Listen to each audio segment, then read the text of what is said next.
Hello student, स्वागत है आप सभी का आपके अपने चैनल में। जैसा कि आप लोगों के कमेंट्स आते हैं एंड आप लोगों के पेपर्स हो रहे हैं, तो उससे आपको एक आइडिया मिल सके कि आपका पेपर कैसा आने वाला है। और उस क्वेश्चन पेपर को जब मैं पूरा हल करके आपको बताता हूं तो इससे आपको पता चल जाता है कि क्वेश्चन का आंसर आपको कैसे देना है। तो सारा कुछ हम डिटेल में कवर करते हैं। तो आज हम कवर करने वाले हैं आपका BA फर्स्ट ईयर के लिखित पेपर। ये आपका हुआ है हिंदी काव्य का। ऑप्टिकल पेपर होता है आपके एग्जामिनेशन में कई सारे यूनिवर्सिटीज़ में, और कई में लिखित पेपर होता है। तो ऑप्टिकल पर ऑलरेडी हमने वीडियो बना दिया है एंड पूरा क्वेश्चन सॉल्व करवा के आपके साथ अपलोड कर दिया है। तो आप जाकर के वीडियो में देख सकते हैं, चैनल पर विजिट करके आपको चीज़ें मिल जाएंगी।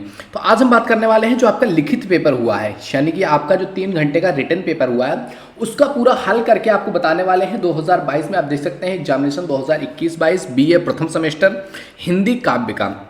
तो इसमें क्या क्या चीज़ें आई हुई हैं उन चीज़ों के बारे में बात करते हैं। तो देख सकते हैं आपको 3 घंटे का पेपर दिया जाएगा एंड मैक्सिमम मार्क्स होंगे आपका 75 मार्क्स का।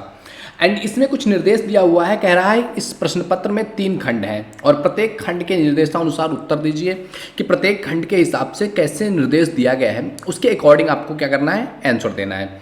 जैसे कि आप देख सकते हैं खंड नंबर का, अब इसमें कह रहा है आपसे कि निम्नलिखित अवतरणों में से किन्हीं 3 के संदर्भ सहित व्याख्या लिखो। यानी कि 3 क्वेश्चन है, एक एक क्वेश्चन 9 नंबर के, तो टोटल 27 नंबर आपका व्याख्या से आने वाला है।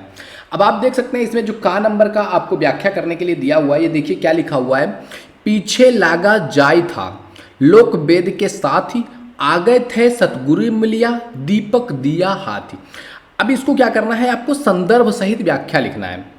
इसका क्या करना है, संदर्भ सहित व्याख्या लिखना है। अब संदर्भ क्या होता है, तो संदर्भ में बेसिकली आपको बताना होता है कि ये जो वाक्यांश आपको दिख रहा है, जो ये कविता दिख रही है, ये कौन से चैप्टर से है और इसके राइटर कौन है, कौन से बुक से लिया गया है। ये 3 चीज़ इंपॉर्टेंट होता है जब भी आप संदर्भ बता रहे हैं। फॉर एग्जाम्पल आपको इसका संदर्भ लिखना है तो आप लिखेंगे इसके संदर्भ में कि उपर्युक्त पंक्ति जो है ये निर्गुण भक्ति धारा के अंतर्गत ज्ञानाश्री शाखा के प्रतिनिधि कवि कबीर दास जी द्वारा लिया गया एक गुरुदेव नाम के शीर्षक से लिया गया है। ये कौन से शीर्षक से, गुरुदेव नामक शीर्षक से लिया गया है, कबीर दास जी के द्वारा ये लिखा हुआ है। ज्ञानश्री शाखा के जो निर्गुण भक्ति धारा के अंतर्गत ये चीज़ आती है, तो कबीर दास के द्वारा ये लिखा गया है। तो संदर्भ में आपको बेसिकली लिखना होगा कि प्रस्तुत काव्यखंड हमारी पाठ्य पुस्तक से के गुरुदेव की जो अंग है, पाठ है, शीर्षक वहाँ से लिया गया है और इसके रचयिता, इसके कवि कौन है, कबीर दास है। अब इसके बाद आपको लिखना होगा, संदर्भ के बाद प्रसंग लिखना होता है। प्रसंग में बेसिकली क्या होता है, निचोड़, कि इसमें क्या लिखा हुआ है। तो इसका निचोड़ क्या हो जाएगा, जो ये आपको दिख रहा है, इसका निचोड़ क्या हो सकता है, तो इसका निचोड़ हो सकता है कि प्रस्तुत दोहे में कवि ने गुरु की महत्ता को प्रतिपादन करते हुए कहा है कि गुरु की महत्ता क्या है।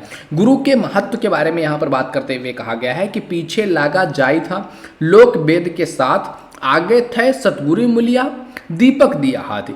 यानी कि कह रहा है इसमें कवि, इसके बाद आपको व्याख्या करना होगा कि इस पंक्ति का अर्थ क्या निकलता है। तो इस पंक्ति का अर्थ निकालते हुए कवि कह रहा है कि मैं अज्ञान रूपी अंधकार में भटकता हुआ लोक और वेदों ने सत्य का अन्वेषण कर रहा था। यानी कि मैं पीछे लगा जाय था लोक वेद के साथ, यानी कि लोगों के साथ, वेदों के साथ में उसमें लगा हुआ था और सच के बारे में ढूंढने की कोशिश कर रहा था, सच जानने की कोशिश कर रहा था। आ गए थे सतगुरु मिलिया, कह रहा है कि इस प्रकार से मुझे भटकता हुआ देख करके मेरे सतगुरु मतलब सच्चे गुरु ने मेरे हाथों में, देखो आगे क्या लिखा हुआ, दीपक दिया हाथी, मतलब मेरे हाथों में क्या किया, मेरे हाथों में ज्ञान रूपी दीपक दे दिया, जिससे मैं सहज ही सत्य को देख पाने में समर्थ हो गया। यानी कि जब आपके हाथों में दीपक आ जाएगा तो आपको चीज़ें, रोशनी मिट जाएगी, मतलब अंधेरा मिट जाएगा और आपको रोशनी में चीज़ें अच्छे से दिखाई देने लगेंगी। तो इसमें बेसिकली अपने गुरु की बड़ाई करते हुए कबीरदास लिखते हैं कि मैं पीछे लगा हुआ था लोगों के, वेदों के, कि यहाँ से मुझे ज्ञान मिल जाएगा, यहाँ से मैं जीवन का सार जान जाऊँगा। लेकिन कबीरदास कहते हैं कि मुझे इस तरह से भटकता हुआ देख करके मेरे गुरु की कृपा हुई और उन्होंने मुझे ज्ञान रूपी दीपक दे दिया, जिससे कि मैं सहज ही सत्य को देख पा रहा था। तो इस तरीके से आपको क्या करना है, संदर्भ सहित व्याख्या करना है। तो पहला तो हमने देख लिया। अब आइए देखते हैं खा नंबर का। खा नंबर का कह रहा है, आप देख सकते हैं खा नंबर में है आपका आयो घोष बड़ो व्यापारी। क्या लिखा हुआ है, आयो घोष बड़ो व्यापारी, लद खेप गुण ज्ञान जोग की ब्रज ने आन उतारी, फाटक दय कर हाटक मांगत भोरे निपट सुधारी, धुर ही ते खोटो खायो लय फिरत सिर भारी। तो इस तरीके से और भी आगे लिखा हुआ है, तो इसके बारे में हम देखने वाले हैं कि क्या चीज़ है, इसमें क्या है। तो सबसे पहले जो है क्या करना है, आपको संदर्भ लिखना है। सबसे पहला काम आपको क्या करना होता है दोस्त, इसका क्या करना होता है, संदर्भ लिखना होता है। संदर्भ में मैंने आपको बता ही दिया है कि आपको कौन से बुक से लिया गया है, किस कविता लेखक का लिखा हुआ है और कौन सा शीर्षक है, इन 3 चीज़ों के बारे में डिस्कस करना होता है। तो इसका अगर आपको लिखना हो कि इसका संदर्भ क्या होगा, तो इसका संदर्भ हम लिखेंगे कि प्रस्तुत पदखंड, यानी कि ये जो आपको दिख रहा है खा नंबर पूरा, ये क्या है, किसी कविता का खंड है, तो इसको लिख सकते हैं हम पदखंड।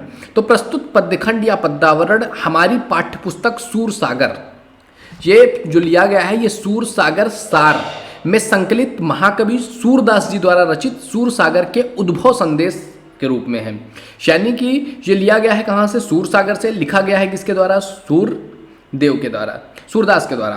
तो अब इसमें आप बात करते हैं इसके प्रसंग के बारे में कि इसमें जो ये बेसिकली पूरा बात कह रहा है, इसका अगर हम निचोड़ निकालें तो हमें क्या समझ में आता है कि इससे क्या हम सीख पा रहे हैं या क्या हम समझ पा रहे हैं। तो इसमें देखो, इसकी व्याख्या करते हुए लिखा हुआ है कि गोपियां कहती हैं, इसमें गोपियों प्रसंग पहले देख लेते हैं। तो प्रसंग में क्या है कि यहाँ गोपियों के द्वारा उद्भव का व्यापारी के रूप में जो है व्यंग्यात्मक वर्णन मिलता है कि किस तरीके से उन्होंने व्यंग्यपूर्वक वर्णन किया हुआ है। इसमें गोपियां कहती हैं कि अहिर के गांव में एक बड़ा व्यापारी आया है। यहाँ श्री कृष्ण के बारे में बात करते हुए कह रहे हैं कि लदिखेप गुण ज्ञान जोग की ब्रज में आन उतारी, फाटक दे हाटक मांगत भोरे निपट सुधारी, आयो घोष बड़ो व्यापारी। यानी कि सबसे पहले देखो कह रहा है कि गांव में एक बड़ा व्यापारी आया है और वो व्यापारी क्या कह रहा है, भारी ज्ञान रूपी खेप कह रहा है, लद मतलब लदा हुआ, ज्ञान खेप गुण ज्ञान जोग की ब्रज में आन उतारी। यानी कि भारी ज्ञान रूपी खेप लेकर के, यानी खेप मतलब सामान आप समझ सकते हैं, लाद करके ब्रज में आकर के उतारा हुआ है। यानी कि आयो घोष बड़ो व्यापारी, एक बहुत बड़ा व्यापारी आया हुआ है जो कि लाद करके ज्ञान का जोग का खेप पूरा सामान ब्रज में आकर के उसने उतारा है। आगे देखते हैं क्या कह रहा है आपसे, फाटक दय कर हाटक मांगत भोरे निपट सुधारी। क्या कह रहा है इसमें कि फुटकन दे करके सोना मांगता है, यानी कि थोड़ा सा दे करके वो सोना मांगता है, और सीधा और भोला है। यानी कि दिखने में तो वो काफ़ी क्या है, सीधा और भोला है। धुर ही ते खोटो खायो, धुर ही ते खोटो खायो लय फिरत सिर भारी। यानी कि वो क्या कर रहा है, शुरू से ही व्यापार में घाटा खाया हुआ है, अतः वह सिर पर भारी बोझ लेकर के क्या कर रहा है, घूम कर रहा है। ओके, आगे बढ़ते हैं। इसमें कह रहा है, इनके कहे कौन डहकावे ऐसी कौन अजानी, आपन दूध छाड़ी को पीवे खार कूप को पानी। कह रहा है इसमें कि इसके कहने से कौन बहकेगा या कौन मूर्ख बनेगा। यानी कि ये सेल्समैन तो है, बन करके आया हुआ है, लेकिन इसमें बेचने का या इसमें वो टैलेंट नहीं है। तो इसके कहने से कौन बहकेगा या कौन मूर्ख बनेगा। अपने दूध छोड़ करके खारे कुएं का पानी कौन पिएगा। यानी कि ब्रज में दूध का पूरा तरह से गाय चराया जाता था, आपने कृष्ण का स्वरूप देखा ही होगा, तो गाय चराए जाते थे। तो अपना दूध छोड़ के कह रहा है कि आपन दूध छाड़ पियो खार कूप की पानी, और कौन कुएं की पानी खारा पानी पीने लगेगा। ऐसा कहाँ पर होने वाला है। आगे लिख रहा है, उधो जाहु सबार यहाँ ते बेगी गहरू जान्यू ल्याओ, मुंह मांग्यो पहो सूरज प्रभु साहुन अनि दिखायो। कह रहा है इसमें आगे गोपियाँ क्या कहती हैं कि उधो यहाँ से शीघ्र चले जाओ, विलम्ब मत करो, कृष्ण रूपी साहू को ले आकर के दिखा दो, मुंह मांगा मिलेगा। यानी कि उधो, ये कहानी जो है, ये जो बातें हैं या गोपियाँ जो इस तरह से व्यंग कर रही हैं, ये गोपियाँ व्यंग कर रही हैं किस पर, उधो पर, क्योंकि उधो ही आए हुए थे लेकर के कृष्ण को यहाँ से मथुरा गए, मथुरा यहाँ से ब्रज से लेकर के मथुरा लेकर के चले गए थे कृष्ण कंस का वध करने के लिए, या फिर वहाँ से उनकी पूरी अलग स्टोरी शुरू हो जाती है। तो जब वो उधो को कृष्ण ने वापस भेजा कि जाकर के देख करके आओ कि मेरे गाँव में लोगों का हाल चाल कैसा है, क्या चीज़ है। तो वो जब आते हैं तो गोपियाँ इस तरह से व्यंग करते हुए कहती हैं कि उधो यहाँ से शीघ्र ही चले जाओ, देर मत करो, कृष्ण रूपी साहू को लेकर के आओ, तो मुंह मांगा जो तुम मांगोगे, जितना दाम मांगोगे सब कुछ मिलेगा। तो इस तरीके से दोस्त आपको क्या करना है, संदर्भ लिखना है, व्याख्या करनी है।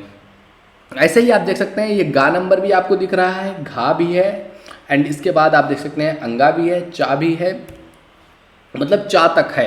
यानी कि टोटल 6 है, जिनमें से 3 का केवल आपको लिखना है। ओके, केवल 3 का आपको क्या करना है, इसमें व्याख्या कर संदर्भ सहित व्याख्या करके बताना है। तो इनमें से किसी 3 का आपको संदर्भ सहित व्याख्या कर लेना है। इसके बाद आगे बढ़ते हैं, खंड खा स्टार्ट हो रहा है। इसमें किन्हीं 3 प्रश्नों के उत्तर लगभग 1000 शब्दों में लिखना है। 3 क्वेश्चंस का ऐसा आंसर लिखना है कि 1000 शब्द में आपको लिखना होगा। तो 3 क्वेश्चंस इसमें से हम देखते हैं। तो इनमें जो आपको सेकंड नंबर क्वेश्चन दिख रहा है, यानी कि सेकंड नंबर क्वेश्चन ही आपका क्या है, पहला नंबर क्वेश्चन है। ये क्या कह रहा है आपसे, देख सकते हैं आप यहाँ पर कि हिंदी साहित्य के विभाजन, काल विभाजन और नामकरण पर प्रकाश डालिए कि हिंदी साहित्य का काल विभाजन कैसे हुआ, इसका नामकरण कैसे कैसे हुआ, इस चीज़ पर प्रकाश डालना है। तो सबसे पहले बात करते हैं हिंदी काल के विभाजन के बारे में। तो अगर हम इसकी भूमिका के बारे में बात करें तो विभाजन और विभाजित साहित्य का नामकरण साहित्य के इतिहास की सबसे बड़ी समस्याएं हैं, क्योंकि अलग अलग विद्वानों ने अपने अपने हिसाब से बताया हुआ है। साहित्य के नामकरण के संदर्भ में आचार्य रामचंद्र शुक्ल कहते हैं कि सारे रचना काल को केवल आदि, मध्य, पूर्व और उत्तर इत्यादि खंडों में आंख बंद करके बांट देना, यह भी ना देखना कि खंड भीतर का तथा आता क्या है और क्या नहीं आता है, किसी वृत्त संग्रह को इतिहास नहीं बना सकता। आचार्य रामचंद्र शुक्ल ने अपनी पुस्तक हिंदी साहित्य का इतिहास, आचार्य रामचंद्र शुक्ल ने एक पुस्तक लिखा हुआ था हिंदी साहित्य का इतिहास, उसमें उन्होंने अपने द्वारा किए गए नामकरण के संदर्भ में लिखा है। उन्होंने कहा है कि जिस काल विभाजन के भीतर किसी विशेष ढंग की रचनाओं की प्रचुरता दिखाई दे वह एक अलग काल माना जा सकता है। इन्होंने कहा कि जिस भी काल, जिस भी टाइम पीरियड में एक टाइप के जो काव्य हैं, एक टाइप की जो रचनाएं हैं, उनकी अधिकता दिखाई दे, वो भरमार रूप में दिखाई दें, तो कहा जा सकता है कि वो क्या है, एक अलग काल है। और उनका नामकरण उन्हीं रचनाओं के आधार पर किया जा सकता है कि जिस तरह का, जिस टाइम पीरियड पर जो रचनाएं थी उसी के आधार पर हम उसका क्या करेंगे, नामकरण करेंगे। शुक्ल जी ने नामकरण का आधार एक विशेष काल में विशेष ढंग की रचनाओं की प्रचुरता को आधार माना है कि एक विशेष काल में जिस टाइप की रचनाएं होंगी उसी के आधार पर उस काल का नाम होगा। हिंदी साहित्य के इतिहास ग्रंथों में काल विभाजन के लिए प्रायः 4 पद्धतियों का अवलंबन किया गया है। पहली पद्धति के अनुसार संपूर्ण इतिहास का विभाजन 4 युग और 4 खंडों में किया गया है। जैसे कि आपने कई सारे जगहों पर देखा होगा 4 युग 4 खंड, उसमें क्या आते हैं, आता है सबसे पहला आपका आदिकाल, क्या आदिकाल। दूसरा आता है आपका इसमें जो है भक्ति काल, जिसमें भक्ति यानी कि जो टाइम पीरियड था, कबीर का जो टाइम पीरियड था, सूरदास का जो टाइम पीरियड था, मीरा का, वो आ जाता है भक्ति काल।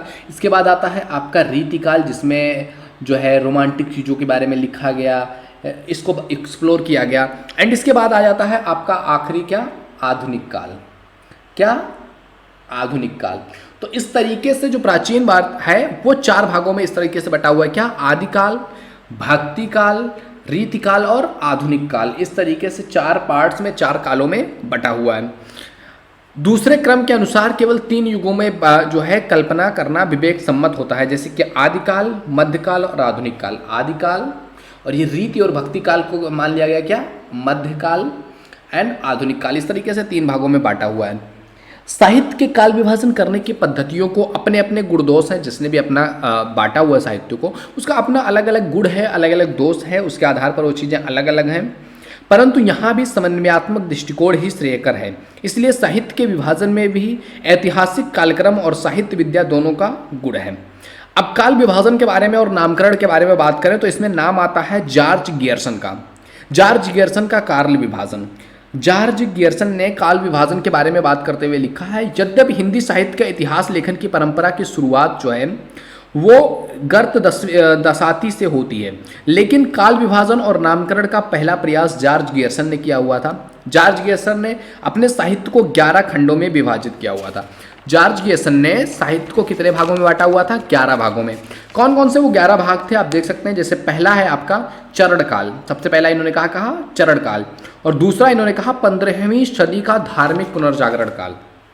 तीसरा इन्होंने कहा जायसी की प्रेम कविताएं। चौथा इन्होंने कहा कृष्ण संप्रदाय। 5वां इन्होंने कहा मुगल दरबार। 6ठा इन्होंने कहा तुलसीदास। 7वां इन्होंने कहा प्रेम काव्य। 8वां इन्होंने कहा कि तुलसी के अन्य प्रवृत्ति। 9वां इन्होंने कहा 18वीं शताब्दी। 10वां इन्होंने कहा कि कंपनी के शासन में हिंदुस्तान। एंड 11वां कहा इन्होंने विक्टोरिया के शासनकाल में हिंदुस्तान। इस तरह से जॉर्ज गियर्सन ने 11 पार्ट्स में बांटा हुआ है किस चीज़ को, हिंदी साहित्य के काल विभाजन को। ओके, इसके बाद काल विभाजन में नाम आता है किसका, मिश्र बंधुओं का। अब मिश्र बंधुओं का नाम आता है तो मिश्र बंधुओं ने अपने संपूर्ण साहित्य को 5 खंडों में बांटा हुआ है। इन्होंने अपने साहित्य के विभाजन के लिए संवत को चुना है, यानी कि जो संवत है आपने सुना होगा, संवत जैसे ईस्वी है उसी तरह से संवत भी एक तरह से आता है, मुस्लिम्स में हिजरी आता है, तो उसी तरह से इनका जो टाइम पीरियड जो इन्होंने बांटा हुआ है उसमें संवत में बांटा हुआ है। और इन्होंने 5 भागों में बांटा हुआ है। उसमें पहला भाग आता है इनका आरंभिक काल। पहला भाग क्या है? आरंभिक काल। दूसरा इनका भाग जो आता है पार्ट वो आता है, देखो आरंभिक काल में भी 2 पार्ट्स में इन्होंने बांटा हुआ है। पहला क्या है? आरंभिक काल। जैसे कि मैं थोड़ा सा इसको मिटा ही दूं जिससे कि आपको थोड़ा सा चीज़ें मैं लिख करके समझा सकूं। अभी तक अगर वीडियो को अभी तक आप लोगों ने लाइक नहीं किया तो एक बार लाइक कर दो यार, जिससे कि समझ में आए कि कितने सारे लोग क्लासेज कर रहे हैं एंड लाइक कर रहे हैं, समझ में आ रहा है चीज़ें। अच्छी लगे तो ज़रूर लाइक कर दिया करो, जिससे कि एक मोटिवेशन मिलता है कि हाँ आपको ये चीज़ें अच्छी लग रही हैं। आओ समझते हैं आगे। तो मिश्र बंधुओं ने सबसे पहले क्या कहा कि हमारा पहला काल क्या है? आरंभिक काल। ये इसमें कभी कभी लिखने में प्रॉब्लम आ जाता है। तो आरंभिक काल, आरंभिक काल को इन्होंने 2 भागों में बांटा। एक क्या था आपका? पूर्व आरंभिक काल, और दूसरा इनका था क्या? उत्तर आरंभिक काल। पूर्व आरंभिक काल और उत्तर आरंभिक काल, इस तरह से 2 भागों में इन्होंने आरंभिक काल को बांटा। एंड दूसरा था माध्यमिक काल। क्या? माध्यमिक काल। तो माध्यमिक काल को भी 2 भागों में बांटा हुआ था, पूर्व माध्यमिक काल, और इसको उत्तर को इन्होंने प्रौढ़ कर दिया, या उत्तर भी आप कह सकते हैं तो भी सही रहेगा, पूर्व और प्रौढ़ माध्यमिक काल। इसके बाद तीसरा इन्होंने बांटा अलंकृत काल। अलंकृत काल, एंड इसको भी उन्होंने पूर्व और उत्तर 2, पूर्व अलंकृत काल, उत्तर अलंकृत काल, इस तरीके से 2 पार्ट्स में बांटा। इसके बाद इन्होंने बांटा परिवर्तन काल, एंड 5वां इन्होंने बांटा वर्तमान काल। तो इस तरीके से इन्होंने मिश्र बंधुओं ने हिंदी साहित्य के इतिहास को 5 भागों में बांटा। एंड इसके बाद आता है आचार्य रामचंद्र शुक्ल का विभाजन। आचार्य रामचंद्र शुक्ल ने हिंदी साहित्य को 4 भागों में बांटा हुआ था। अब आचार्य रामचंद्र शुक्ल का हिंदी साहित्य का बंटवारा जो इन्होंने 4 भागों में बांटा हुआ था वो क्या है, उसको थोड़ा सा समझ लेते हैं, देख लेते हैं कि हिंदी साहित्य के इतिहास को आचार्य रामचंद्र शुक्ल ने किन 4 पार्ट्स में बांटा हुआ है। तो इसमें जो सबसे पहला आता है दोस्त, वो आता है आपका वीर गाथा काल। कौन सी चीज? वीर गाथा, वीर गाथा काल। दूसरा इन्होंने कहा हुआ है भक्ति काल। क्या? भक्ति, भक्ति काल है। तीसरा इन्होंने कहा हुआ है रीति काल। क्या? रीति, रीति काल। एंड चौथा है इनका आधुनिक काल। इस तरीके से आचार्य रामचंद्र शुक्ल ने 4 भागों में बांटा हुआ है हमारे हिंदी साहित्य के इतिहास को, वीर गाथा काल, भक्ति काल, रीति काल और आधुनिक काल। इस तरह से इन्होंने बांटा हुआ है और नामकरण किया हुआ है। अब आचार्य रामचंद्र शुक्ल के बाद आ जाते हैं कौन? डॉक्टर रामकुमार वर्मा। डॉक्टर रामकुमार वर्मा ने 5 भागों में बांटा हुआ है। इसमें इन्होंने कहा है कि आधुनिक काल एक है हमारा, और एक है आपका रीति काल इन्होंने माना हुआ है, एक इन्होंने भक्ति काल माना हुआ है, एंड 2 इनके अलग हैं। 2 कौन कौन से अलग हैं उसको समझते हैं। देखो वीर गाथा काल को हटाते हैं क्योंकि इन्हें वीर गाथा काल इन्होंने नहीं माना हुआ है। इनका मानना था कि क्या होता है, एक और आ जाता है इसमें आपका चारण काल, जो कि वहाँ आपने चार्ज गियर्सन का देखा हुआ ना, उसमें भी इन्होंने चरण काल के बारे में बात किया हुआ है। तो इन्होंने कहा कि एक आ जाता है आपका चारण काल और एक आ जाता है आपका संधि काल। क्या? संधि काल। तो इस तरीके से 5 पार्ट्स में इन्होंने बांटा हिंदी साहित्य के इतिहास को। एंड इसके बाद नाम आता है आपका श्याम सुंदर दास का।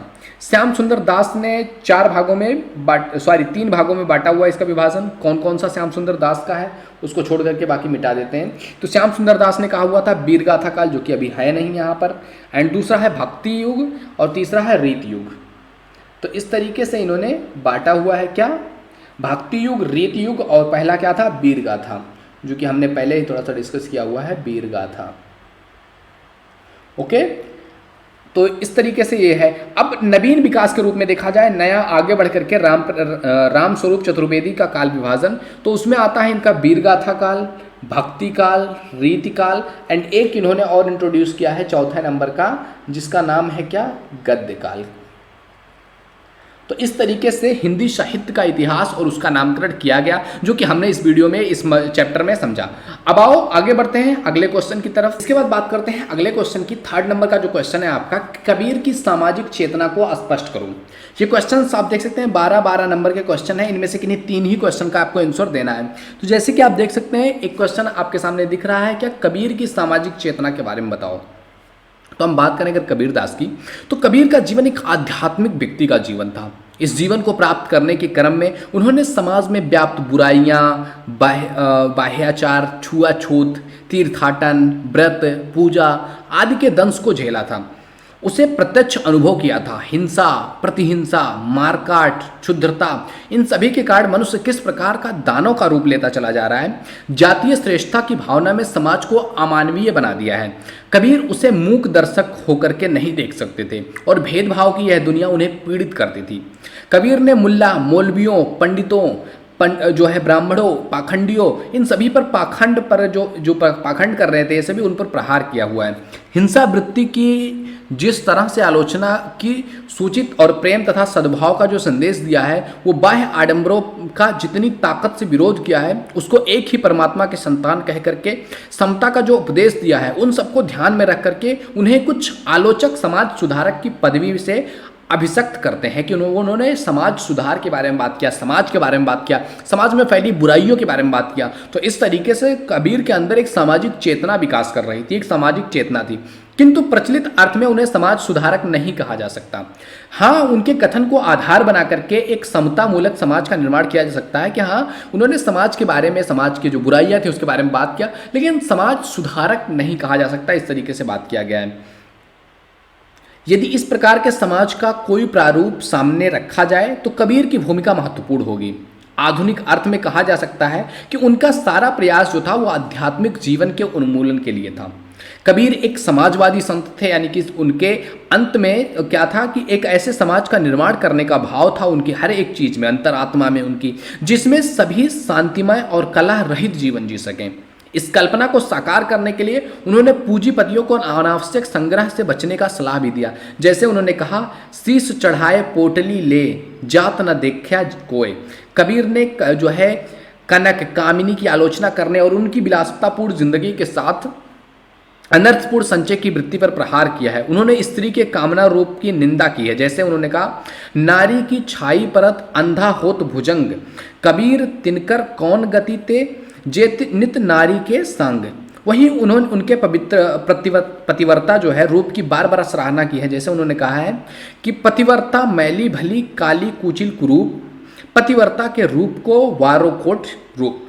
कबीर ऐसे शांतिमय समाज का स्थापना करना चाहते थे, ऐसा सपना देखते थे कि ऐसा समाज हमारा होना चाहिए ना, जिस समाज में क्या हो, कोई क्लेश ना हो, समानता का भाव हो, समाज में प्रेम हो, पारस्परिक सद्भाव हो। इनके लिए संतोष से बड़ा कोई धन नहीं है। इन्होंने कहा, जब आवे संतोष धन, सब धन धूरी समान, यानी कि जब जिस व्यक्ति के अंदर संतोष का धन आ गया ना, उसके लिए दुनिया की सारी दौलत धूल जैसी है।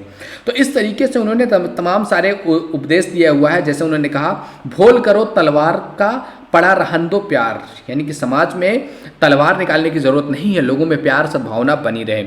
उन्होंने समाज में देखी बुराइयों को देखते हुए कहा कि बुरा जो देखन मैं चला, बुरा न मिलिया कोय, जो दिल खोजा आपनो मुझसा बुरा ना को। इस तरीके से कबीर दास ने सामाजिक चेतना के बारे में बात किया हुआ है और निष्कर्ष रूप में हम यह कह सकते हैं कि समाज सुधार के लिए कबीर की आवश्यकता और महत्वता जो है वो सदैव शिद्दत से महसूस किया जाएगा। अपने इस गुण के कारण समाज के लिए वे अत्यंत महत्वपूर्ण बने रहे। उनके क्रांतिकारी योगदान को कभी विस्मृत नहीं किया जा सकता और उनकी जो ये कालजयी रचनाएं हैं वो भारतीय साम्यवाद के सच्चे पथिक। उनका व्यक्तित्व असंख्य लोगों के लिए, खास करके दलित हो गया, पीड़ित, तिरस्कृत और शोषित समाज के लिए एक प्रेरणा की तरह काम करता है। तो ये सारी चीज़ें थी कबीर की सामाजिक चेतना के रूप में। आओ आगे बढ़ते हैं, अगला क्वेश्चन देख लेते हैं कि तुलसी का काव्य समन्वय की विराट चेष्टा क्या है। तुलसीदास के काव्य समन्वय के बारे में, विराट चेष्टा के बारे में बात करना है कि उनका काव्य समन्वय कैसा था, इस पर प्रकाश डालना है। तो अगर हम बात करें, देखो 3 ही क्वेश्चन आपको करना है, लेकिन आपके पास 6 क्वेश्चन आपको दिख रहा है। तो देखते हैं हम तुलसीदास के काव्य समन्वय की बात किया जाए तो जिस समय से तुलसीदास जी का आविर्भाव हुआ था उस समय में, उस पीरियड में धर्म, समाज, राजनीति आदि के क्षेत्र में एक दूसरे से विषमता और भेदभाव का बोलबाला था। चारों तरफ बस भेदभाव ही भेदभाव दिखाई देता था। हर कोई एक दूसरे से भेदभाव की भावना कर रहा होता था।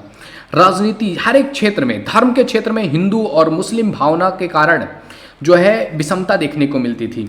उनके कारण जो है मन में जो है बहराव देखने को मिलता था। शैव और सामंत के अनुयायी थे, आपस में द्वेष रख करके जीते थे। इन कारणों से जो है धार्मिकता के साथ साथ सामाजिक शांति भी समाप्त हो चुकी थी। ऊंच नीच के भेदभाव में हिंदू समाज विघटित हो रहा था। संपूर्ण भारत में घोर अशांति और विषमता का वातावरण था। तत्कालीन संत कवियों ने भारत में भावात्मक एकता स्थापित करने का सामर्थ्य प्रयास किया, बहुत प्रयास किया कि भारत में एकता स्थापित हो सके, हिंदू मुस्लिम जो भी हैं सभी भाई भाई की तरह रह सके। तत्कालीन संत कवियों ने सभी ने अपना पूरा प्रयास किया। तुलसीदास भी इन्हीं संत कवियों में से एक थे। तुलसीदास ने सामाजिक परिस्थितियों को गहराई के साथ अध्ययन किया और अध्ययन करके समाज में व्याप्त जो विषमताएं हैं उनको दूर करने का प्रयास किया। समन्वय के लिए तुलसी ने सामाजिक, पारिवारिक, आध्यात्मिक, धार्मिक, राजनीतिक सभी क्षेत्रों को चुना और इन सभी क्षेत्रों में समन्वय स्थापित करते हुए तात्कालिक जनजीवन के व्याप्त जो अशांति है, पापाचार है, अनाचार है, अधर्म है, विषमता है, इन सभी को दूर करने का सफल प्रयास किया। अपने इन सभी समन्वयात्मक दृष्टिकोण के कारण ही तुलसी की लोकप्रियता भी बढ़ती चली गई। लोकनायक के रूप में भी उनको जाना जाने लगा। तुलसीदास के समन्वय भावना का अध्ययन हम निम्नलिखित बिंदुओं पर कर सकते हैं। जैसे कि आपका शैव और वैष्णव मत का उन्होंने समन्वय किया। आप देखेंगे शैव और वैष्णव मत जो था वो हिंदू धर्म के दो बहुत महत्वपूर्ण मत थे और जिसमें क्लेश की भावना आपको देखने को मिलती थी। हम कहाँ पर पहुँच गए हैं, ये तुलसी के समन्वय की बात हो रही है। तो इस तरीके से चीजें थी। दूसरा था आपका वैष्णव और शाक्त मत का में द्वेष था, उसका समन्वय करना हो गया। रामावत संप्रदाय और पुष्टि मार्ग का समन्वय हो गया। अद्वैत और विशिष्टाद्वैत का समन्वय हो गया। ज्ञान और भक्ति का समन्वय हो गया। सगुण और निर्गुण का समन्वय हो गया। राजा और प्रजा का समन्वय हो गया। नर और नारायण का समन्वय हो गया। द्विज और शूद्र का समन्वय हो गया। पारिवारिक क्षेत्र का समन्वय हो गया। साहित्यिक क्षेत्र का समन्वय होगा। इस तरीके से तुलसीदास ने जो उनकी काव्य रचनाएं थी ना, वो समन्वय की विराट चेष्टा लेकर के आती थी कि समन्वय स्थापित करना है हर एक कंडीशंस। ओके, तो ये थी जो है तुलसीदास महाराज के जो कह सकते हैं समन्वयात्मक भावना। जैसे उन्होंने शैव और वैष्णव मत का हम जो उदाहरण पहले ले रहे हैं, तो भारतीय विचारधारा के अनुसार त्रिदेव की कल्पना बड़ी महत्वपूर्ण है। आपने भी सुना होगा ब्रह्मा विष्णु महेश त्रिदेव की कल्पना, जिसके अनुसार ब्रह्मा विष्णु महेश ये क्या है, तीन प्रमुख देवता हैं, जिनमें से ब्रह्मा सृष्टि के उत्पादक हैं, विष्णु जो है वो सृष्टि के पालक हैं और शिव जो है वो सृष्टि के संहारक हैं। इसी आधार पर विष्णु को अपना सर्वस्व मानने वाले जो भक्त हैं वो वैष्णव कहलाते हैं, यानी कि जिन्होंने विष्णु को बहुत ज्यादा मान लिया है वो क्या कहलाएंगे, वैष्णव कहलाएंगे। और शिव को अपना सब कुछ मानने वाले शैव कहलाते हैं। और कालांतर में वैष्णव और शैव के मतों में भेद आया, जिस वजह से विष्णु और शिव को ही सृष्टि का उत्पादक और पालक में संहारक कहा करके सर्वशक्तिमान माना जाने लगा, जिससे इन दोनों में द्वेष फैल गया। जो विष्णु को मानते थे सबसे शक्तिशाली या सबसे पावरफुल, वो लोग अलग हो गए, और जो शिव को मानते थे वो अपनी अलग भावना लेकर के आए, जिससे द्वेष क्लेश उत्पन्न हुआ। और उसी को उन्होंने रामचरितमानस में शिव स्तोत्र की रचना करके जो है इन्होंने तुलसीदास ने राम और शिव में अभेद बता दिया कि शिव ही राम है, राम ही शिव है। तो इस तरीके से उन्होंने इस चीज को खत्म किया। आगे आता है दूसरा जो वैष्णव और शाक्त मत का जो समन्वय था, उसमें भी शिव ने बहुत शिव और विष्णु के भक्तों में जिस तरह की पारस्परिक बैमन फैला हुआ था, उस चीज को खत्म करने के लिए भी तुलसीदास जी ने इस पर काम किया। परंतु तुलसीदास ने शैव और वैष्णव की भांति शाक्यों और वैष्णव के संघर्ष को और जो वैमनस्व है उसको दूर करते हुए शक्ति की उपासना किया, यानी कि शक्ति जो थी पार्वती उनकी उपासना किया। और रामचरितमानस में सीता को ब्रह्मा की शक्ति बता करके उसके पर बात किया हुआ है, जिससे कि यह समन्वय स्थापित हो सका। तो इस तरीके से अलग अलग चीज़ों में इन्होंने समन्वय करने का सोचा। राजा और प्रजा के बीच में समन्वय करने की कोशिश किया। गोस्वामी तुलसीदास जी के काल में राजा और प्रजा के अंतर्गत खाई बहुत बढ़ती चली जा रही थी। राजा प्रजा से कहीं अधिक श्रेष्ठ, उन्नत और महान समझा जाता था। ईश्वर का रूप तक राजा को माना जाता था। इतना लेवल तक राजा का बढ़ चुका था। इसलिए दिल्लीश्वरों और जगदीश्वरों का कह करके दिल्लीश्वर की प्रशंसा की जाती थी। तुलसी ने रामचरितमानस में राजा और प्रजा के कर्तव्यों का निर्धारण करते हुए दोनों के समन्वयक रूप की व्याख्या किया और बताया कि राजा और प्रजा के बीच में किस तरह की व्यवस्था होनी चाहिए और राम राज्य में कैसा था। बताया कि सेवक कर पद नयन से मुख सो ही भोय, अर्थात राजा के मुख के समान और प्रजा को कर पद एवं नेत्रों के समान राजा का हितैषी होना चाहिए। इस प्रकार शरीर में जिस तरीके से मुख और अन्य अंगों का समन्वय रहता है, उसी तरह से तुलसी ने राजा और प्रजा के समन्वय पर जोर दिया हुआ है। इस तरीके से उन्होंने अलग अलग क्षेत्रों में समन्वय दिया, साहित्यिक क्षेत्र में समन्वय पर बात किया हुआ है। इन्होंने तुलसीदास ने धर्म, राजनीति, परिवार और समाज के अतिरिक्त साहित्यिक क्षेत्र में भी अपना बहुत बेहतरीन योगदान दिया हुआ है। तुलसी ने अवधी और ब्रज दोनों भाषाओं में समन्वय करके भी बात किया हुआ है, जिससे कि जो है भाषाओं के बीच में कोई द्वेष ना आ जाए। तो उपर्युक्त इन सभी विवेचनों से हमें स्पष्ट होता है कि तुलसीदास जो थे वो समन्वयात्मकवादी कवि थे। उन्होंने अपने विचारों के माध्यम से तत्कालीन समाज में व्याप्त जो विषमताएं थी, कटुता थी, असमानता थी, सहानुभूति का थी, इन सभी का समन्वय किया और इसीलिए तुलसीदास एक उच्च कोटि के कवि, सफल समाज सुधारक, महान लोकनायक, महान आदर्श और महान कवि के रूप में याद किए जाते हैं। तो तुलसीदास का काव्य जो है वो समन्वयात्मक विचारधारा पर बल देता है। आगे बात करते हैं मैथिली शरण गुप्त के राष्ट्रीय चेतना पर प्रकाश डालते हुए। मैथिली शरण गुप्त जी है ना, इनके अंदर राष्ट्रीय चेतना की भावनाएं काफ़ी ज़्यादा थी। गुप्त जी और उनकी रचनाओं का प्रारंभिक काल से ही राष्ट्रीय कवि के रूप में हमारे सामने आई हुई हैं। ये उस युग के प्रथम राष्ट्रीय कवि हैं जिन्होंने राष्ट्रीयता की भावना के बारे में बात किया हुआ है। राष्ट्रीयता के प्रति लोगों के अंदर भावनाएं जो है उसको प्रेरित किया है। उन्होंने भारत की प्राचीनतम गौरवशाली जो इतिहास रहा है, गौरव गाथा रहा है, उसका इन्होंने गुणगान किया हुआ है। अपने देश में जन जन के बीच में ये जागृति उत्पन्न किया है कि देश से प्रेम होना चाहिए, अपने राष्ट्र से प्रेम होना चाहिए और राष्ट्र प्रेम के इसी चेतना के कारण इनको राष्ट्र कवि भी कहा जाता था या इनको जो है राष्ट्रीयता का प्रतीक भी माना जाता था। गुप्त जी की बात किया जाए तो इनकी भारत भारती जो एक राष्ट्रीय गीता के रूप में हमारे सामने आती है और राष्ट्र प्रेमियों में भगवत गीता के समान ही उसे कंठस्थ किया है। इन्होंने भारतीय जीवन के अतीत, वर्तमान और भविष्य इन तीनों को ही एक साथ अंकित किया है। हम कौन थे, क्या हो गए हैं और क्या होंगे अभी, प्राचीन भारत में प्रेरणा, वर्तमान भारत की विषमता और भविष्य की आशा कुछ इसी में है। जैसे इन्होंने कहा हुआ है, होकर निराश कभी ना बैठो, नित्य उद्योगी बनो। इसी प्रकार कवि ने ब्रिटिश शासन की दास्ता के बंधन को काट करके भारत माता को मुक्त करने की अतुल प्रेरणा और जो है आत्मिक शक्ति दी है। जयद्रथ का वध में, राष्ट्र यज्ञ में अभिमन्यु की प्राणाहुति, अनध में गांधीवाद का सुंदर मूर्त रूप, चंद्रहास और तिरोलिमा में परस्पर विरोधों का कटु परिणाम, किसानों के वर्तमान, कृषक और दीनहीनता, जीवन और राष्ट्र प्रेम, साकेत में राम राज्य की नवीनता का रूप, पंचवटी में राष्ट्रीयता के मूलाधार, कर्तव्यनिष्ठता, जितेंद्रियता आदि में युक्त संयम, द्वापर में राष्ट्र निर्माता कृष्ण का अनुपम काय, श्रावंधी में नारी का आत्मगौरव। इन सभी जो भावनाएं हैं, इन सभी भावनाओं के कारण, इन सभी भावनाओं को लेकर के मैथिली शरण गुप्त जो हैं ये काफ़ी आगे बढ़ते हैं और इसलिए इनको भारत का एक ऐसा कवि माना जाता है जो राष्ट्र के बारे में बात करता है, जो देश के बारे में बात करता है, जो देश की अखंडता, एकता और देश की प्रतिभा, देश की प्रेम के बारे में बात करता है। उनके इस विशुद्ध राष्ट्रीय प्रेम में राष्ट्र की एकता एक गुंजित होती है।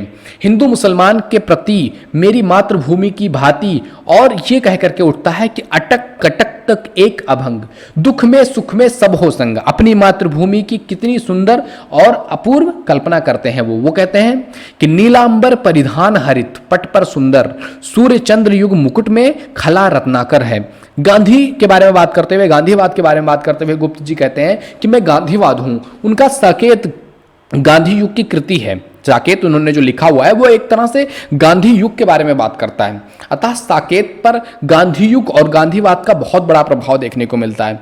इसके दो रूप हैं, सत्य, अहिंसा, सत्याग्रह, जो है क्रियात्मक और दीन सेवा। ये सभी चीजें गांधीवाद के अंतर्गत आती हैं। गांधी तत्वों को साकेत में सुंदर समावेश किया हुआ है। इन्होंने बात किया हुआ है कि किस तरह से गांधी कहते हैं कि किस तरीके से गांधी का विचार अगर एक देश में आ जाए तो एक देश किस तरह से आगे बढ़ सकता है, एक दूसरे के प्रति जो सामाजिकता की भावनाएं हैं वो कैसे बढ़ सकती हैं, उस चीज के बारे में बात किया हुआ है। इनके दो रूप हैं, क्या चीजों के बारे में बात किया, सत्य और अहिंसा। ये दो बहुत महत्वपूर्ण पहलू थे गांधी के बारे में। राम कहते हैं कि मैं आया उनके हित की जो तपित हैं, जो विवश विफल बलहीन दीन सापित हैं। देश यहाँ मैं स्वर्ग का लाया, यह भूतल को ही स्वर्ग का लाया, इस भूतल को ही स्वर्ग बनाने आया। गांधी जी की राम राज्य की साकेत का राम राज्य कहते हैं, जो है मैथिली शरण गुप्त। तो इस तरीके से गांधी जी की चरखा के बारे में बात करते हैं। उन्होंने कहा है कि गांधी जी का चरखा जो है वो सीता जी की चरखा योजना में कोई अंतर नहीं है। सीता कहती हैं कि आओ हम तुम काटे बुने गान की लय में। और गुप्त जी के जीवन में गांधी जी का पर्याप्त प्रभाव है, परंतु ये जो प्रभाव है उतना ही है जितना इस युग में मानव और कवि में हो सकता है। यथार्थ में गुप्त जी महात्मा गांधी की अपेक्षा प्राचीन दिव्य भारतीय संस्कृति से ज्यादा प्रभावित थे। यानी कि केवल गांधीवाद उनके अंदर नहीं था, अपनी राष्ट्र से, अपने देश की वजह से गांधी जी से प्यार था, बल्कि और भी चीजें जो है जिसमें गांधी जी को अपने प्राचीन ग्रंथों से, अपने प्राचीन इतिहास से, गांधीवाद तो केवल उनके व्यवहारिक रूप ले लिया था गांधीवाद ने। इनका कारण था गुप्त का जो मंगलकारी भावना था कि समाज का मंगल हो, लोगों का भला हो, लोग प्यार से रहें, इसलिए गांधीवादी उनके ऊपर ज्यादा दिखता है। तो उनका जो एक विशेष योजना रहा है, या उनका जो भी राष्ट्र के बारे में लिखना था, उन्होंने राष्ट्र के बारे में बहुत सारी चीजें लिखा हुआ है। ओके, मैथिली शरण गुप्त की इसी देश के भावना के, राष्ट्र की भावना की वजह से इनको राष्ट्रीय चेतना पर प्रकाश डालते हुए बात किया हमने। अगला है आपका प्रयोगवाद में प्रवर्तक के रूप में अज्ञेय का मूल्यांकन करना है कि अज्ञेय जी का जो आप कह सकते हैं प्रयोगवाद के प्रवर्तक के रूप में इनका क्या महत्वपूर्ण योगदान रहा था। तो अज्ञेय जी का प्रयोग जो है इस क्षेत्र में काफ़ी महत्वपूर्ण योगदान रहा, एंड इन चीज़ों में उन्होंने बहुत सारे काम किए हैं, जिस वजह से इनको अज्ञेय जी को जो प्रयोगवादी नवीन धारा है, नवीन काव्यधारा है, उसका जो है बहुत महत्वपूर्ण स्थान दिया जाता है इनका। द्विवेदी युग में काव्य इतना अधिक जो है इतिवृत्तात्मक और उपदेशात्मक हो गया कि उनकी जो प्रति प्रक्रियावादी थी वो छायावादी काव्यधारा का जन्म हुआ। और छायावादी काव्यधारा बहुत सारी चीज़ों को लेकर के चलती थी, और इन काव्यधाराओं के बाद जन्म होता है प्रयोगवादी काव्यधारा का, और जिस जन्म का श्रेय दिया जाता है अज्ञेय जी को। तो इस तरीके से आप देखोगे कि हम डिस्कस कर रहे हैं, वीडियोज काफ़ी लंबी होती चली जा रही हैं, बट हम डिस्कस करेंगे थोड़ा थोड़ा चीज़ों के बारे में कि ये क्या था, प्रयोगवादी काव्यधारा का जन्म कैसे हुआ, और इसका मूल्यांकन भी ज़रूर करेंगे। ओके, थोड़ा सा टाइम लग रहा है लेकिन वीडियो में बने रहिए जिससे कि आपको चीज़ें अच्छे तरीके से समझ में आ सकें।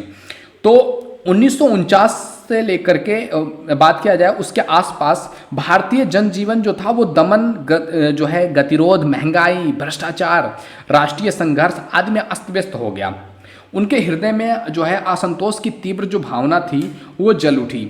तीव्र भावना एक तरह से ज्वालामुखी की तरह धधकने लगी। आंदोलन की असफलताओं ने उन्हें नूतन क्रांति की ओर उन्मुख कर दिया, और इसमें इन्होंने जो है निम्नलिखित 7 कवियों की कविताएं प्रकाशित की, जैसे गजानन हुआ, माधव मुक्ति बोध का, नेमिंद्रनाथ जैन का, भारत भूषण अग्रवाल। तो इस तरीके से कविताएं आई जिन्होंने प्रयोगवादी नवीन धारा को जन्म देने और विकसित करने का काम किया, और इसको जन्म देने और विकसित करने का श्रेय जाता है अज्ञेय जी को। उन्होंने ही प्रयोगवादी काव्यधारा की प्रवृत्ति और चिंतन, इस पद्धति को सबसे ज़्यादा उल्लेखित किया।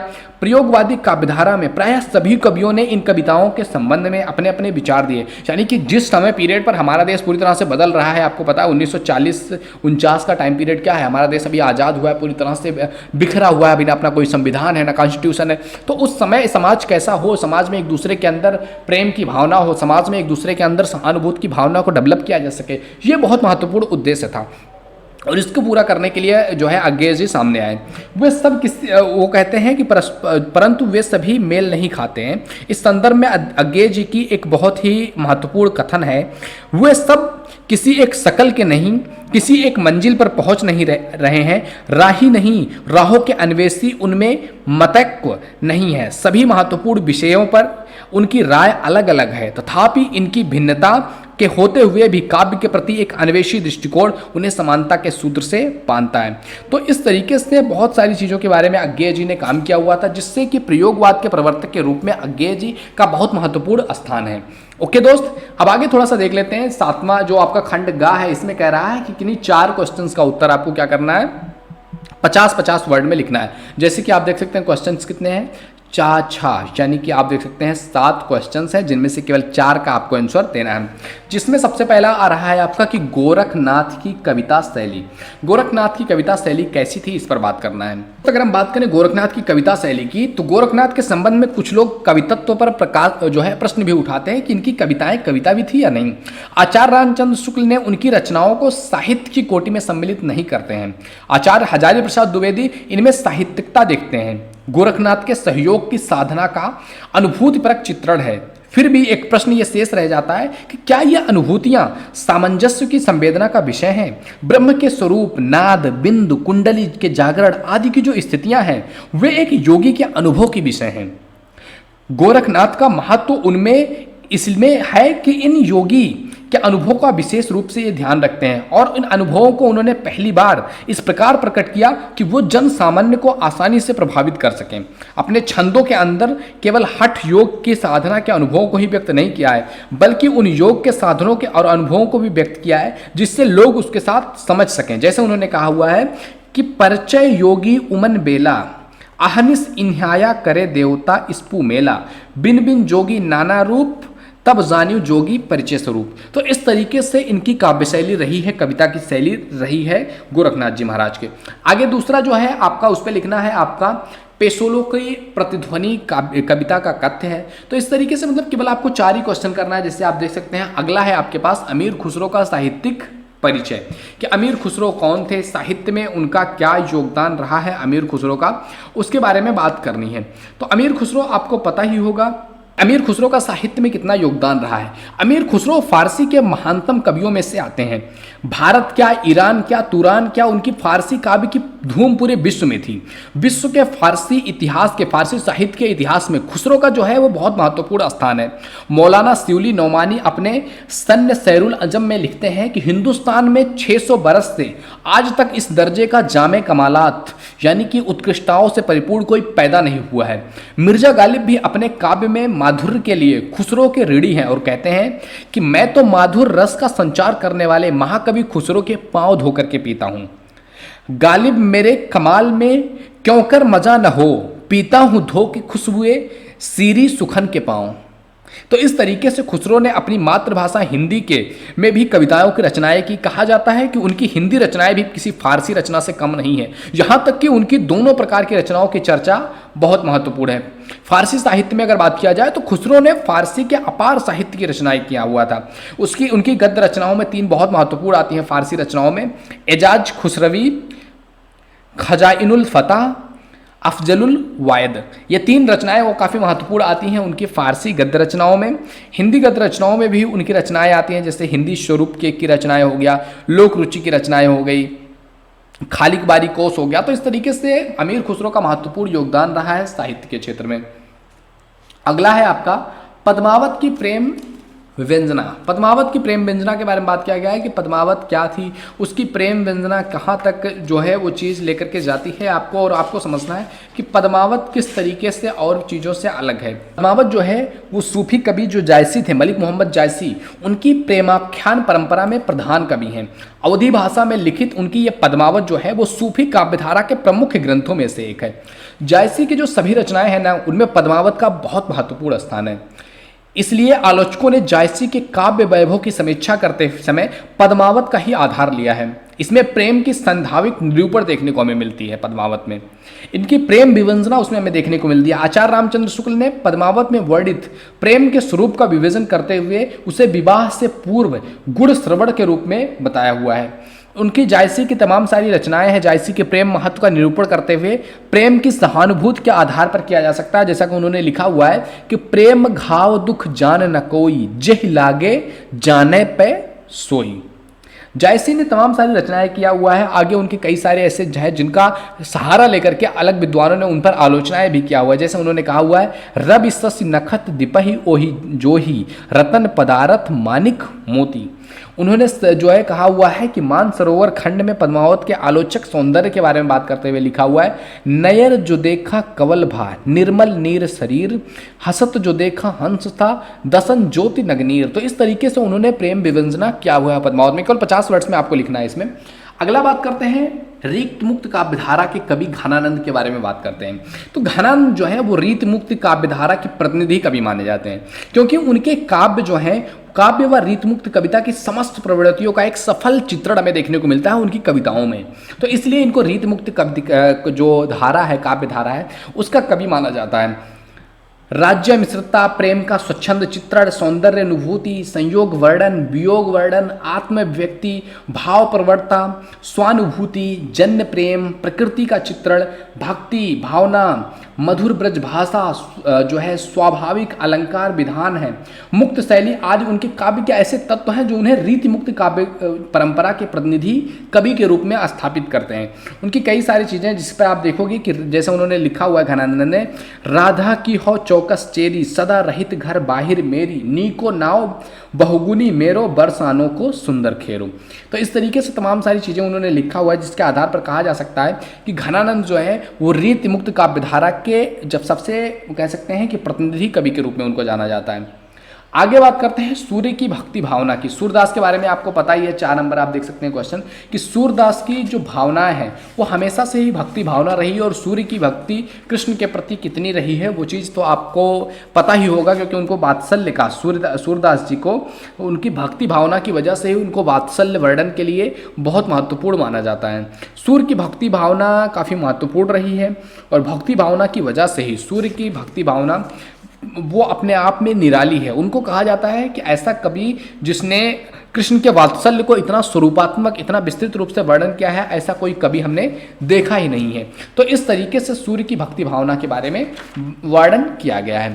तो 4 नंबर आपका देख सकते हैं। अगला क्वेश्चन जो आप देख सकते हो, मुक्ति बोध की काव्य संवेदना। मुक्ति बोध की काव्य संवेदना क्या है, इसके बारे में डिस्कस करना है। तो आओ देखते हैं मुक्ति बोध की काव्य के बारे में। तो गजानन माधव ने ये लिखा हुआ है, गजानन माधव मुक्तिबोध उनका नाम ही था। उनकी काव्य संवेदना के बारे में बात करें तो नई कविताओं के अत्यंत सशक्त कवि माने जाते हैं। काव्य और शिल्प दोनों में ही आधुनिक कविता के क्षेत्र में उनकी भूमिका बहुत महत्वपूर्ण है। उनके जो है काव्य शिल्प की सबसे बड़ी विशेषता यह है कि उन्होंने युवा आक्रोशों को एक नए ढंग में बौद्धिक शैली प्रदान किया हुआ है।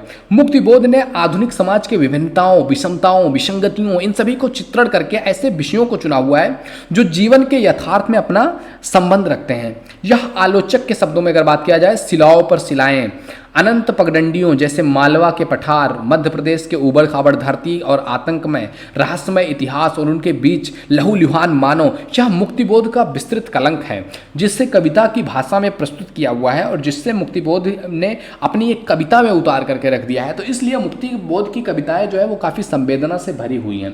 तो ये था दोस्त आपका क्वेश्चन पेपर, जिसमें हमने देखा कि अलग अलग टाइप से आपसे कैसे कैसे क्वेश्चन पूछे जाते हैं। अगर आपका लिखित पेपर आता है तो ये क्वेश्चन ऐसे पूछे जाएंगे एंड इस प्रकार से आपको आंसर देना होगा। अगर आपके ऑब्जेक्टिव आते हैं तो उसके लिए भी हमने वीडियो बना दिया है, तो आप चैनल पे विजिट करो। अगर आप बीए में हैं, चैनल आपके लिए बहुत इंपॉर्टेंट है मेरे दोस्त, एक बार जाकर के विजिट करो। अगर आपको लगता है कि वैल्यूएबल है तो सब्सक्राइब जरूर करना, बेल आइकन हिट कर लो, आपके आने वाले वीडियोज को नोटिफिकेशन मिलता रहेगा। ओके मेरे दोस्त, all the best for your exams. जाओ एग्जाम में अच्छे तरीके से नंबर्स आने चाहिए आपके, अच्छे तरीके से एफर्ट लगाओगे तो बेहतर नंबर जरूर मिलेंगे आपको। मिलते हैं आपसे अगले वीडियो में, तब तक के लिए जय हिंद, जय Bharat, thank you, bye bye.